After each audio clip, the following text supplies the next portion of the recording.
Mabibigat po yung ating text ngayon, ano?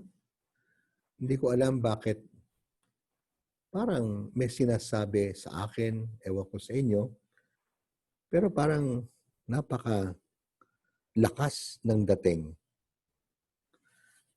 Kasi maging kay Ezekiel,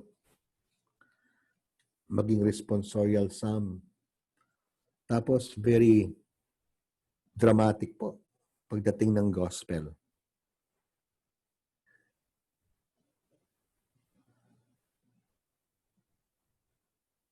Balik na lang ako sa responsorial psalm kasi ito po talaga ang ang puntot dulo ng first reading galing kay Ezekiel. Kasi dito, ang sabi niya, I will desecrate the sanctuary, the stronghold of your pride, the delight of your eyes, the desire of your soul.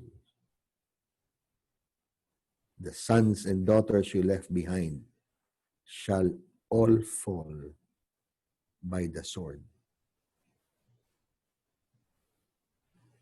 Bigat, no? Bakit daw? Responsorial psalm. You have forgotten God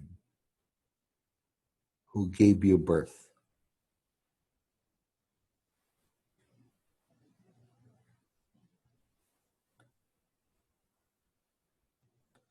You were unmindful of the rock that begot you. You forgot the God who gave you birth. When the Lord saw this, he was filled with loathing and anger. And so he said, I will hide my face from them and see what will then become of them.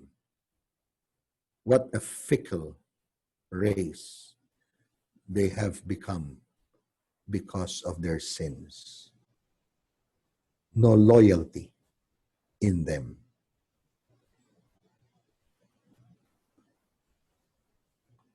They have provoked me who said, there is no God.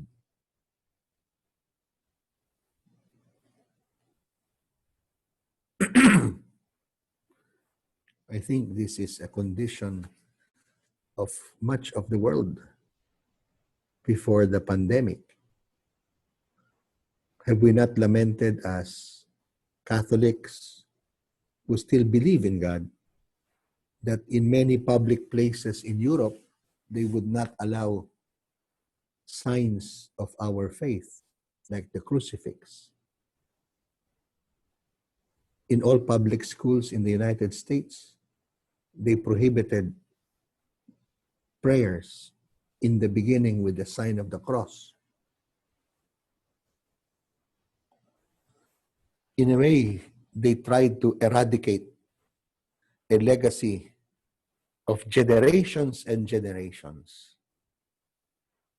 And now, our own government would like to celebrate the 500 years of the victory of Lapu-Lapu over Magellan, and would not want somehow any, could call it, any value recall to the fact that we became a Catholic nation. The only Catholic nation. Well, of course, East Timor lately is a Catholic nation. But for the longest time, you just have to look at our devotions, our people who continue to pray, as you are doing with me now. But they want to eradicate, our government wants to eradicate the meaning of this 500 years. That before Magellan died, killed by Lapu-Lapu, he was able to plant in the hearts of the Cebuanos the faith, that they were able to baptize, to realize that it was Magellan who convinced Humabon and his princess, Hara Amihan, to accept the faith.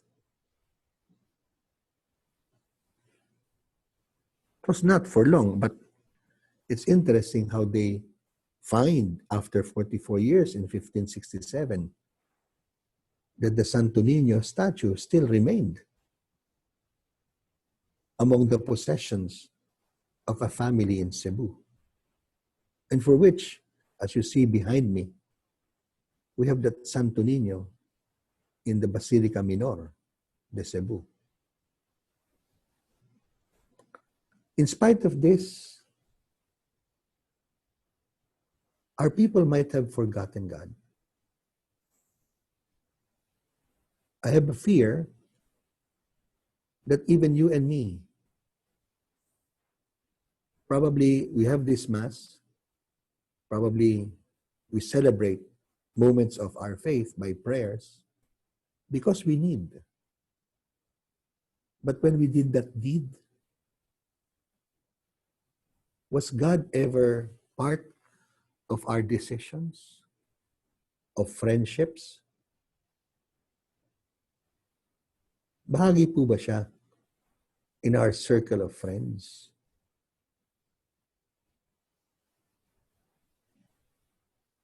Or we sometimes laugh at ridicule about God. Nung minura ng ating presidente, ang Diyos, as a foolish God, may reaction ba talagang malaki sa mga Katoliko, sa ating mga Katoliko? If that happened in a Muslim nation, my God, I cannot imagine what will happen to the person who insults Allah.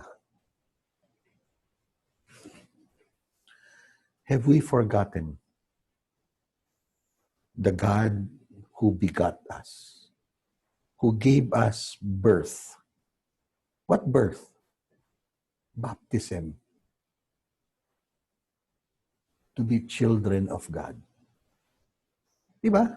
If you baptize, you are begotten, you are made, you are drawn from a simple human existence. You are called to live in the realm of the divine grace. And probably we have not appreciated much of that in our lives. Or we are not even kind of alarmed if our own family members hindi po kasal sa simbahan, nakikipag-live-in, hindi ka sigurado anong klase ang morality, ang trato sa kasambahay,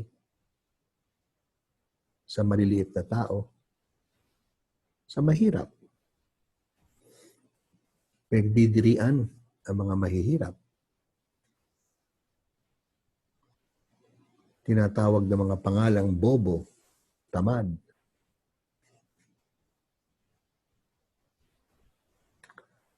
Mahalaga po ating balikan saan tayo pinulot ng Diyos. Kaya nga meron tayong 500 years Pinulot po tayo sa darkness of animism. Sinasayaw po yan ng ating ati-atihan. Ibang-iba po ang sinulog sa ati-atihan. Ibang-iba po ang moryones sa iba't ibang mga cultural manifestations of celebrations in the Philippines. They still go back to that animistic world, no?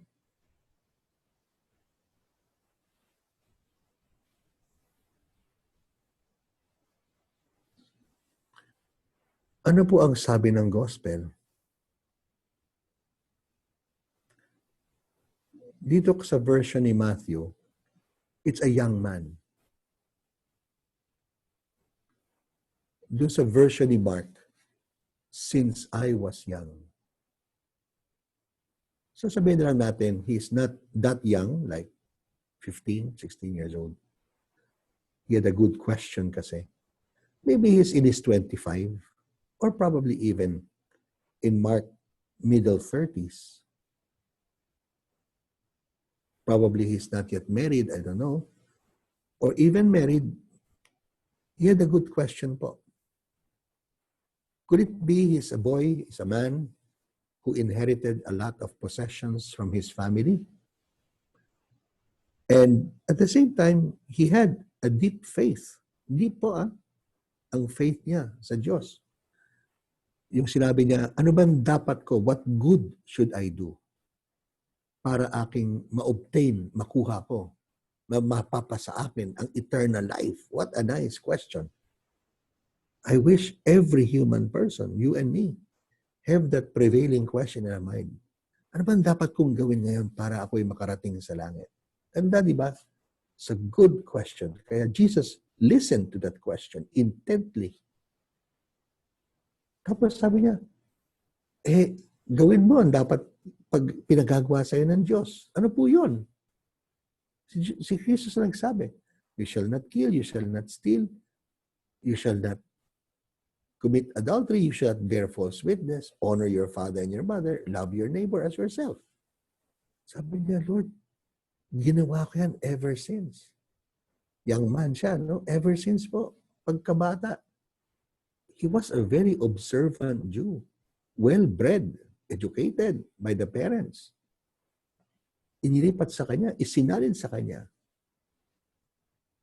ang tradition of his people, the faith of Abraham, the faith of Moses, the prophets like Ezekiel.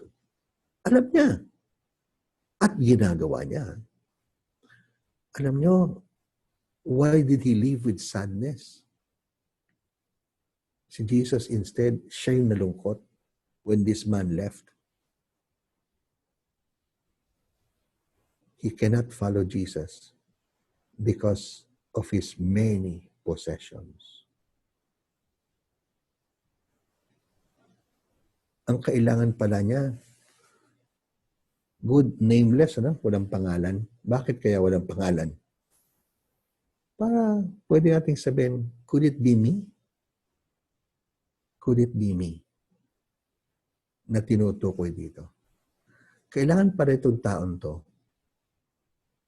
Hindi sagot ni Jesucristo sa kanyang tanong . Kailangan niya exorcism kasi possessed siya. By what? Hindi po ng demonyo. By his possessions.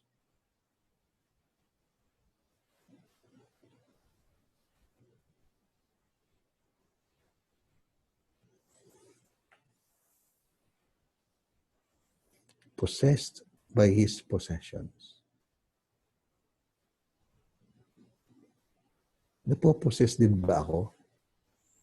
May nagpo-possess ba sa akin other than God? Possess na possess ba ako? Kasi there is popularity, adulation. Sikat ako . That could be your possession. And you're possessed by the need for affirmation, appreciation. Or are you possessed by power? Kapangyarihan. Naku po, may mga tao hindi mababali ang salita, ang request dapat agad gawin. Kung makautos po. Possessed by that kind of eating up power game. At walang iba na pwedeng mag-utos sa kanya. Lahat utusan niya. Katakot po yan. Sorry po Nakita rin ako ng ganyang mga pari sa amin. Minsan bumaksak ako sa ganyan Type na bossing.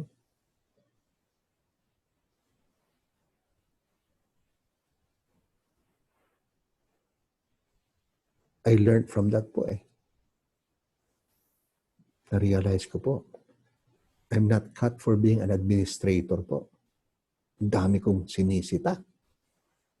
Dami kong nakikitang mali. Hindi ko makita yung taas ng boses ko, hindi ko marinig ang sarili ko sa taas ng boses. Hirap. Kasi ikaw yung nagpapasweldo. Takot lang nila mawala ng trabaho.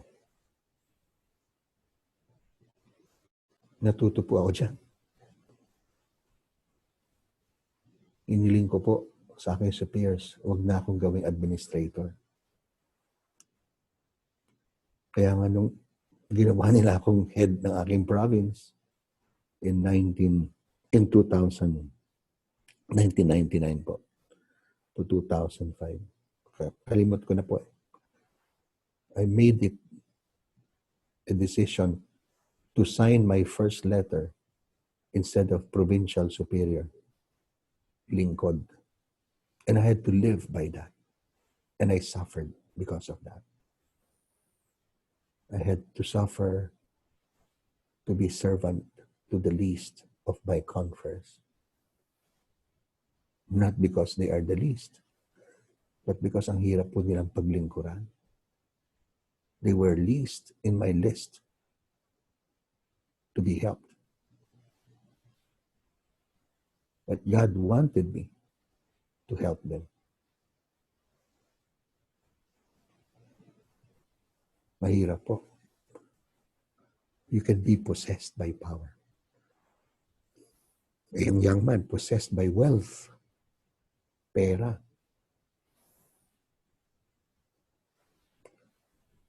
Ang dami pong kumpanya ngayon nagbibilang ng pera. Sadly, no, may ibang companies ang binibilang yung lugi nila. Hindi ho lugi as bankruptcy eh. Yung dip, yung baba po ng kanilang ganansya.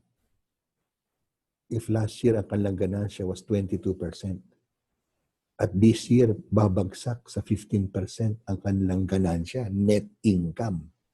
Hindi po pula eh, net income. Ang declaration nila, sila'y naging mahirap. And so therefore, ang decision, retrenchment. Ang desisyon, tanggalin ng mga tao. Para yung kanilang net income na kahit bumagsak sa 15, huwag pang lumusot sa 10 or 5. Samantalang yung kanilang tinanggal sa trabaho, walang makain bukas.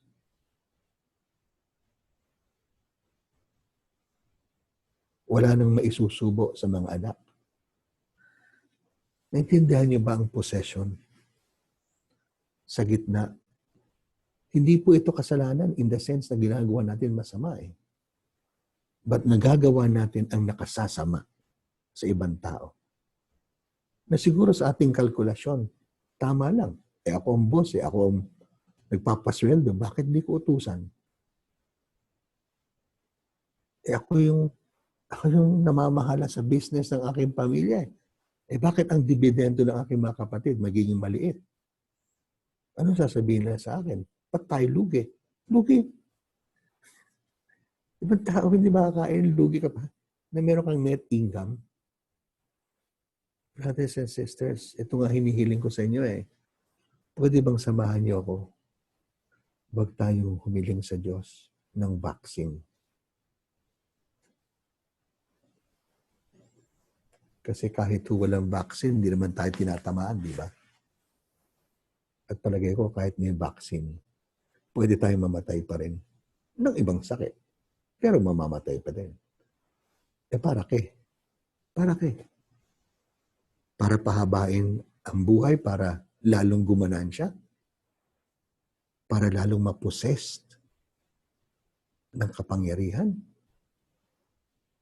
At lalong bumalik sa ating kayabangan? Sa ating pagsaswapang? Hindi po ba kaya ang hinihiling natin sa Diyos? ay not to forget who gave us birth. Hindi kaya ito yung panahon, pag-isipan natin bilang pamilya, paano ko pasasalamatan ang Diyos? Paano ko pasasalamatan ang Diyos? Na binigyan niya ako ng kantong napalaking mamanahin. Ako'y anak. Inobliga niya sa sarili niya na hindi niya pwedeng tigilan akong pumunta sa langit. Pag ako'y gustong pumunta sa langit at namumuhay ako bilang kanyang anak, kailangan niya akong papasukin kasi may karapatan ako magmana ng langit. Binigay niya sa akin ang birthright na yun. Yun po, we have not to forget. I end with a story po. Ito dahil sa meeting namin sa Thursday. Sabi nitong kaibigan ko, in public naman po ito, sabi niya, alam niyo, kasi kausap namin, yung tutulong sa campaign ad ng 500 years sa mga dayo, ng ating mga Katoliko, tayo. Mga Katoliko itong mga laiko na naghahanda with a bishop, with some priest.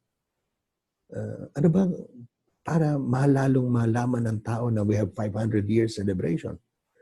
Alam niyo, isa sa kanila, sabi niya, 11 years pa lang po ako Katoliko. Mukha na magsi-50 itong maman to. Maybe in his late 30s at least or middle 40s. Sabi niya, 11 taon pa lang ako Katoliko. Bakit? Sabi niya, naging INC po ako. Tapos lumipat ako sa Saksi ni Jehovah. Oh, nag-ano po ako naging Mormon ako bago naging Katoliko.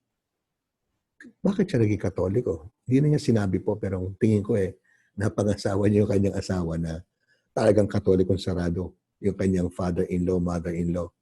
Kilala ko rin ang buong pamilya ng kanyang asawa. Pero siya naging Katoliko.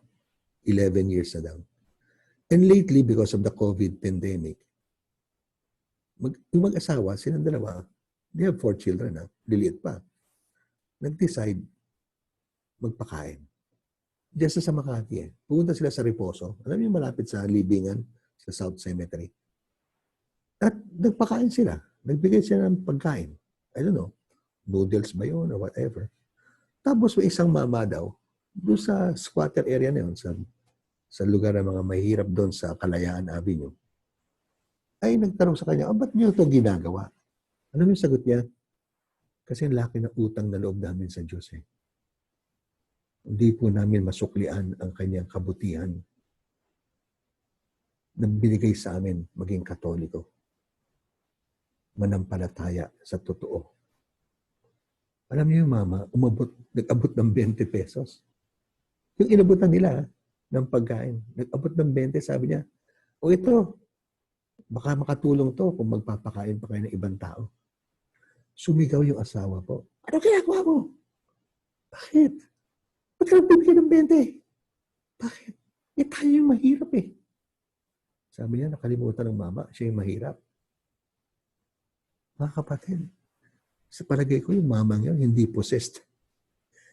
Sorry baka yung asawa niya possessed. 20. Hindi niya ma-contribute kasi sila'y mahirap. Calculated ba niya ang 20 pesos? Saan pupunta yun?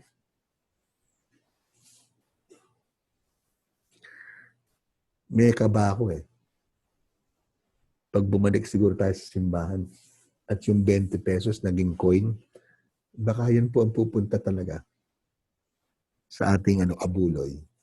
Kasi madalas ang tingin namin, yung abuloy sa simbahan, yun ang pinakamaliit na pera sa loob ng pitaka Imagine, possessed na possessed tayo. So ito po ang dasal ko, dasal natin ngayon. May exercise sana tayo. Matanggal ang maling possession sa buhay natin. At huwag natin makaligtaan the God who gave us birth.